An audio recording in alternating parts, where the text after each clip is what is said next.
और देखिए रांची से बड़ी खबर है जहां एचईसी पर 302 करोड़ का बिजली बकाया है।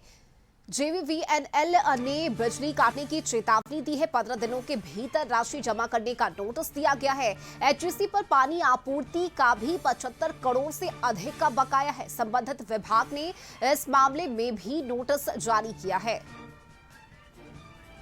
और इस खबर पर अधिक जानकारी के साथ संवाददाता राजेश पाठक जुड़ चुके हैं।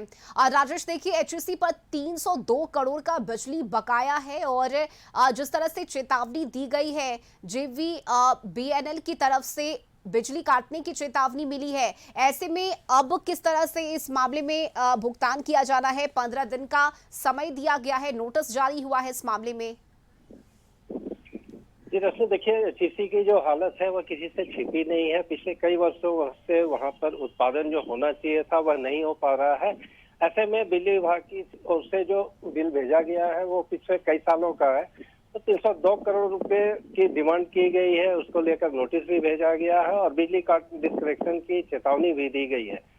और जहां तक एचईसी के अधिकारियों की बात है तो उनका स्पष्ट कहना है कि एचईसी अभी किसी भी प्रकार का बकाया भुगतान करने की स्थिति में नहीं है। और दूसरी ओर देखा जाए तो एचईसी के जो यहाँ पर जो एमडी हैं अब भेल की ओर से नियुक्ति हुई है, तो भेल के अधिकारी एचईसी को की निगरानी कर रहे हैं और यहाँ के लेकर जो भी आगे की प्रक्रिया है एचईसी के उत्पादन को लेकर उसको लेकर वही उन्हीं के माध्यम से रणनीति तैयार की जा रही है। साथ ही सेंट्रल की ओर से भी एचईसी को कोई विशेष पैकेज देने की अभी तक घोषणा नहीं की गई है। ऐसे में एचईसी की स्थिति पूरी तरह चरमरा चुकी है। कर्मचारियों का भुगतान भी समय पे नहीं हो पा रहा है।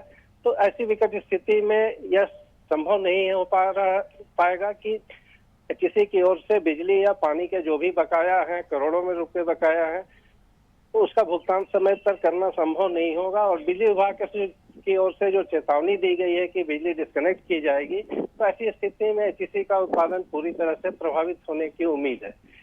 अब राज्य सरकार की ओर से ही इस मामले